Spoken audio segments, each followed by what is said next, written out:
5 దోస్తులు మళ్ళీ వచ్చిన డ్రీమ్ పైలట్ యూట్యూబ్ ఛానల్. ఒక పిల్ల వల్ల ఒక 4-5 సంవత్సరాలు గుడ్డ గుడిచిపోయినా. ఉండి ఉండి ఉండి ఉండి కారు తెచ్చుకున్న. దాన్ని వదిలేనాక మంచి సెటిల్ అయిపోయినా.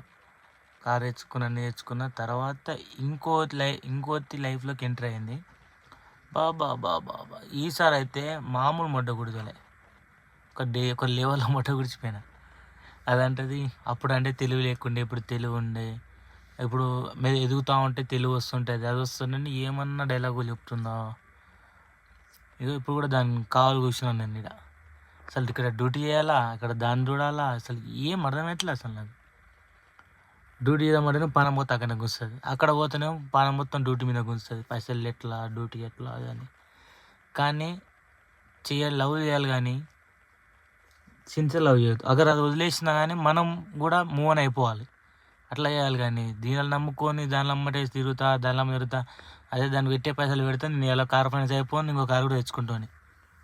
జూడియోలు గీడియోలు తిరిగి మొడ్డ గుడిచిపోయింది లైఫ్. అందుకే నేను మీకు కూడా ఏం చెప్తున్నా అంటే, తిరుగురి చేయరు కానీ మనమే గుడిపోవద్దు, వాళ్ళు కూడా గుడిపెట్టేట్టు ఉండాలి. లాస్ట్కి వచ్చి మనమే అవలగాలు అవుతాం. సోది చెప్తూనే ఏమనుకోరు కానీ నేను అనుభవించిన కాబట్టి నేను చెప్పుకోవాలనుకుంటున్నా. నాకు ఊర్లో చెప్పుకోనికి, అందుకే యూట్యూబ్లో షార్ట్ పెట్టేస్తున్నాను. ఓకే ఫైన్, జరా చూసి నాకు కూడా సపోర్ట్ చేయండి.